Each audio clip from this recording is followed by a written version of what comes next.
जय श्री कृष्णा दोस्तों। अपना देश चैनल में आप सभी का हार्दिक स्वागत है। दोस्तों सबसे पहले तो श्री सत्यनारायण भगवान के नाम का जयकारा लगा लिया जाए, तो बोलो श्री सत्यनारायण भगवान की जय। दोस्तों आप सभी भी कमेंट में जरूर से सत्यनारायण भगवान के नाम का जयकारा जरूर से लगाएं। दोस्तों कहते हैं कि कभी भी जब भी आप पूजा पाठ कुछ भी अगर देखते हैं सुनते हैं तो भगवान के नाम का जयकारा जरूर से लगाएं, ताकि आपको उस पूजा का पूरा पूरा फल मिले। कोई कथा सुनते हैं तब भी आपने जरूर से जयकारा लगाना चाहिए, ताकि कथा के श्रवण का पूरा पूरा फल आपको मिल सके। दोस्तों किसी भी शुभ काम से पहले या मनोकामनाएं पूरी होने पर सत्यनारायण व्रत की कथा सुनी जाती है। सनातन धर्म से जुड़ा शायद ही कोई ऐसा व्यक्ति हो जिसने सत्यनारायण कथा का श्रवण न किया हो। इस कथा को सुनने का फल हजारों सालों तक किए गए यज्ञ के बराबर माना गया है। और दोस्तों शास्त्रों की माने तो इस कथा को सुनने वाला व्यक्ति अगर व्रत रखता है तो उसके जीवन के दुखों को श्री हरि विष्णु स्वयं हर लेते हैं। और स्कंद पुराण के मुताबिक भगवान सत्यनारायण ही श्री विष्णु का ही रूप है। और इस कथा की महिमा को भगवान सत्यनारायण ने अपने मुख से देवर्षि नारद को बताया था। पूर्णिमा के दिन इस कथा को सुनने का विशेष महत्व है और कलयुग में इस व्रत कथा को सुनना बहुत ही प्रभावशाली माना गया है। तो इस वीडियो में हम ये जानेंगे कि सत्यनारायण व्रत कथा आखिर है क्या, सत्यनारायण पूजा से जुड़ी खास बातें, पूजा का समय क्या होना चाहिए, किस दिन ये पूजा करनी चाहिए, इस पूजा से क्या फल मिलता है, क्या क्या मनोरथ पूर्ण होते हैं, इसके पूजन की सामग्री क्या, पूजा विधि क्या है। इन सभी सवालों के जवाब इस वीडियो में मिलेंगे, इसलिए आपको वीडियो पूरा देखना है। दोस्तों सत्य को नारायण यानी विष्णु के रूप में जो पूजना ही सत्यनारायण की पूजा है। इसका दूसरा अर्थ है कि संसार में एकमात्र नारायण ही सत्य है, बाकी सब तो माया है, छलावा है। दोस्तों ज्योतिष की जानकारी के अनुसार सत्यनारायण व्रत कथा को दो भाग में बांटा गया है। पहला व्रत पूजन, दूसरा सत्यनारायण व्रत कथा। कहते हैं कि कलयुग का सबसे कल्याणकारी व्रत है ये। और सत्यनारायण भगवान का व्रत जो है बहुत ही आसान है करना और बहुत ही विशेष भी होता है।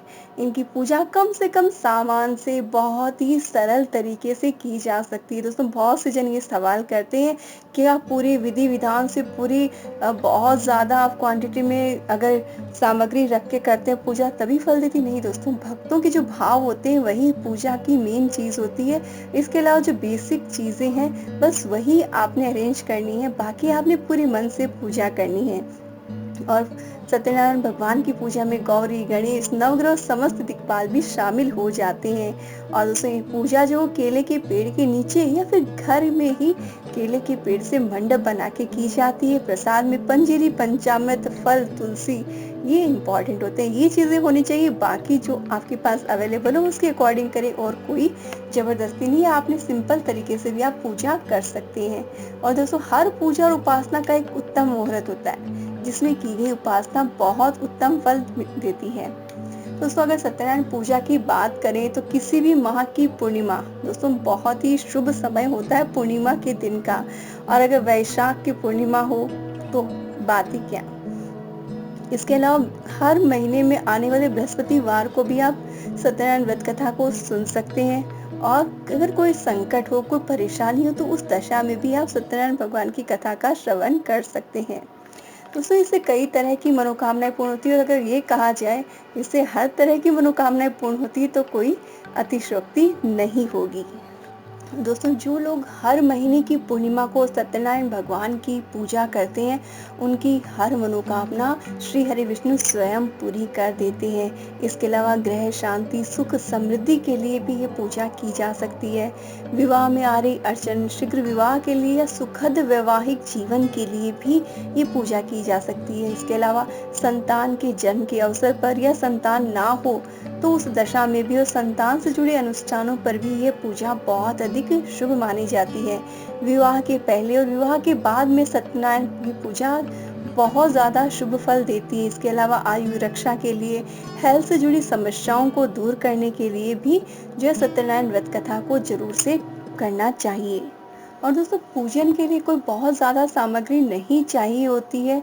और जो बेसिक सामान है वो तो अगर अपनी जान लेते हैं, जैसे केले के पत्ते हुए, ऋतुफल है वो चाहिए, पंचामृत हुआ, सुपारी है, पान है, तिल है, मौली है, रोली है, दुर्वा है, जिसे बेसिक हम पूजा करते हैं। और इसके अलावा जो पंचामृत बनाते हैं उसके लिए हमें दूध, दही, शहद, चीनी और घी लगेगा। इसके अलावा पूजा में तुलसी पत्र आपने जरूर से रख लेने हैं। और प्रसाद के रूप में आप पंजीरी बना सकते हैं। पंजीरी बनाना बहुत ही आसान होता है। आटे को भूनकर उसमें चीनी मिला दें और साथ ही उसमें केले के टुकड़े काटकर आप रख दें। इस तरह से आप पंजीरी या सत्तू का जो भोग लगाने के लिए तैयार कर सकते हैं। पंचामृत में आपने पांचों चीजें मिलाकर तैयार कर लेनी है और साथ में तुलसी दल जो मंजीरी के साथ में आपने रख देना है। ये बेसिक चीजें। इसके अलावा अगर आप पूजन करना चाहते हैं, कोई भी प्रसाद के रूप में नैवेद्य रखना चाहते हैं, ये आपकी इच्छा है, लेकिन ये चीजें करके भी आप पूजा कर सकते हैं। आपको उतना ही फल मिलने वाला है। अब जान लेते हैं तो पूजा करनी कैसे चाहिए। सबसे पहले ये है कि जिस दिन भी पूजा हो उस दिन आपने जल्दी उठकर घर को बहुत अच्छे से साफ कर लेनी है। घर के मेन गेट पर आम के पत्तों की बंधनवार लगा लेनी है और उसके बाद में आपने घर के मंदिर के पास में, मेन गेट के पास में रंगोली जरूर से बनानी चाहिए। माँ लक्ष्मी के चरण चिन्हों के निशान जो जरूर से बना लेने चाहिए। फिर जहाँ पर आपने पूजा करनी उस जगह को साफ करने के बाद में वहां पर आप स्वास्तिक बनाएं और स्वास्तिक या रंगोली के ऊपर आप चौकी स्थापित करें। चौकी आपने ऐसे स्थापित करना है कि आपका मुंह या तो उत्तर की तरफ हो या फिर पूर्व की तरफ।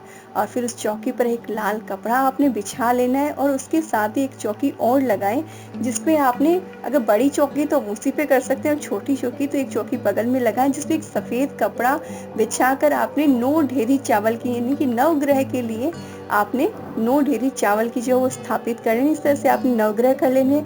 और जो चौकी आपने स्थापित की, मेन जो चौकी है, उसके किनारे पे आपने आम जो केले के पत्ते हैं उससे मंडप तैयार कर लेना है। और उसके बाद में आपने चावल की ढेरी से आप या तो कोई शुभ चिन्ह बना सकते हैं या अष्टदल कमल बनाकर उस पर कलश की स्थापना कर लेनी है। कलश के अंदर आपने सुपारी, हल्दी ये सब डालकर उसके ऊपर आम के पत्ते रखने हैं और उसके ऊपर एक कटोरी में चावल या चीनी रख के एक नारियल की स्थापना कर देनी है।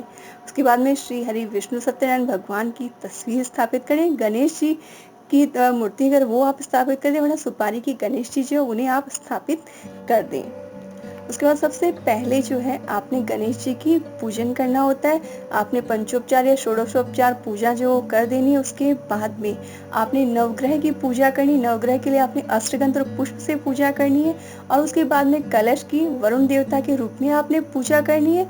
और दिए की पूजा आपने अग्निदेव के रूप में करनी है। दिया जो है वो आपने देसी घी का जलाना है। और दिए को दोस्तों आपने रखने का तरीका क्या रहेगा, आपने भगवान की मूर्ति के बाईं तरफ एक प्लेट में चावल रखिए, उसके ऊपर आपने दिया स्थापित करना है। जो कलश रहेगा वो श्री हरि सत्यनारायण के राइट साइड में दाहिनी तरफ आपने कलश स्थापित करना है। और जो भी नैवेद्य आप चढ़ाएं, पॉसिबल हो आपको अगर पान के पत्ते मिले तो पान के पत्तों के ऊपर आपने सभी देवी देवताओं के लिए नैवेद्य जो है वो चढ़ाना चाहिए। तो पूरा सभी देवी देवताओं की पूजा करने पर भगवान सत्यनारायण भगवान की पूजा करने के बाद में आपने कथा का श्रवण करना चाहिए। और दोस्तों कथा शुरू करने के पहले, हर अध्याय के पहले आपने थोड़े से अक्षत और पुष्प हाथ में लेकर कथा सुननी चाहिए। और उस कथा वो जो कंप्लीट हो जाए एक अध्याय तो वो पुष्प आपने चौकी पर चढ़ा देने हैं और सत्यनारायण भगवान की जय ये जयकारा लगाकर फिर आपने दूसरा अध्याय जो शुरू करना है। इसी तरह से आपने पांचों अध्याय जो है वो पढ़ लेने हैं। और दोस्तों अगर श्रवण आप स्वयं कर रहे हैं तो आपने इसी तरीके से करें। और अगर आप वीडियो के थ्रू कर रहे हैं, यूट्यूब के थ्रू कर रहे हैं, तब भी दोस्तों आपने हाथ में पुष्प नहीं हो तो कम से कम अक्षत लेकर जो है कथा का श्रवण करना चाहिए। और दोस्तों अगर आपको पढ़ने में दिक्कत हो तो कोई प्रॉब्लम नहीं है, आप यूट्यूब से वीडियो ऑन करके भी आप इस कथा का पूरा लाभ ले सकते हैं। और कथा पूरी होने के बाद में आपने सत्यनारायण भगवान की आरती करनी है, गणेश जी की आरती करनी है। उसके बाद में जो नैवेद्य आपने तैयार किया है उसका भोग लगाना है, ऋतुफल अर्पित करने। उसके बाद में आपने सभी को पंचामृत दे देना। जो भी लोग उपस्थित हैं उन सभी को प्रसाद जो है वो वितरित कर देना है। और साथ ही दोस्तों पूजा के बाद में आपने क्षमा याचना जरूर से कर लेनी चाहिए। और ये भगवान से प्रार्थना करनी चाहिए कि हे भगवान, मैं पूजा अर्चन तो नहीं जानता, जितनी पूजा मैं जानता हूँ या मैं जानती हूँ मैंने वो करने की कोशिश की। आप मेरी गलतियों को क्षमा करके अपनी कृपा दृष्टि पूरे परिवार पर बनाए रखिए। दोस्तों ये तो थी सत्यनारायण भगवान की पूजा से जुड़ी जानकारी। दोस्तों भगवान की पूजा से जुड़े कोई भी सवाल है तो आप कमेंट करके जरूर से पूछ सकते हैं। साथ ही दोस्तों कमेंट में आप अपने इष्ट देव भगवान का नाम जरूर से लिखें, तभी दोस्तों आपको उस कथा का श्रवण करने का पूरा पूरा लाभ मिलेगा। साथ ही कथा को सुनने के लिए एक बार डिस्क्रिप्शन जरूर से चेक कर ले, उसमें मैंने आपके साथ शेयर किया है सत्यनारायण भगवान की संपूर्ण कथा का वीडियो, तो आप जरूर से सुने और साथ ही कमेंट में जरूर से लिखे श्री सत्यनारायण भगवान की जय। हम फिर हाजिर होंगे एक नई वीडियो के साथ। तब तक देखते रहिए, शेयर करते रहिए।